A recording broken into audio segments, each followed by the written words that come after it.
COVID-19 patients may suffer from cognitive abnormalities or COVID brain fog, study says. Early study reveals that COVID-19-related impaired cognition has a biological rather than psychological basis, Medscape Medical News reported.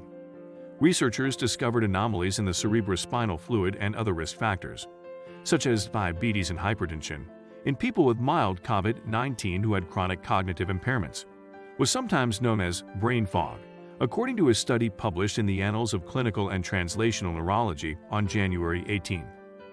According to Joanna Helmuth, MD, Assistant Professor of Neurology, Memory and Aging Center, University of California, San Francisco, there is currently no guidance on how to identify patients with COVID-related cognitive abnormalities. Adults who were enrolled in the long-term impact of infection with novel coronavirus trial, with confirmed SARS-CoV-2 infection but did not require hospitalization, were included in the analysis. Participants were 41 years old on average, had a median of 16 years of schooling, and had been examined for 10.1 months from their first COVID-19 symptom. Cognitive symptoms began 1 or more months after the initial COVID symptom for 43% of people with cognitive PASC. About 29% of people said their cognitive abnormalities began 2 months or more after their first COVID symptom.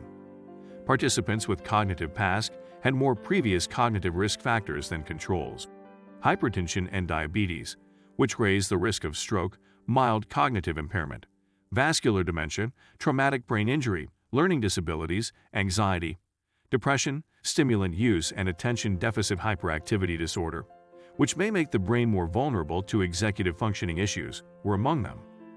In 2 of the 13 participants with PASC, CSF anomalies included high protein levels with no other explanation, which Helmuth described as a classic indication of inflammation. In the blood or brain fluid, researchers discovered aberrant oligoclonal banding, which is a cluster of antibodies. In comparison to 0% of cognitive controls, these were found in 69% of participants with cognitive PASC. CSF anomalies included elevated protein levels with no other explanation in 2 of the 13 PASC patients, which Helmuth regarded as a classic indicator of inflammation. What the researchers are observing is not just a phenomenon of the mind or just something psychological, commented William Schaffner, MD, Professor, Division of Infectious Diseases, Vanderbilt University Medical Center, Nashville, Tennessee. Something physical is going on here, he said.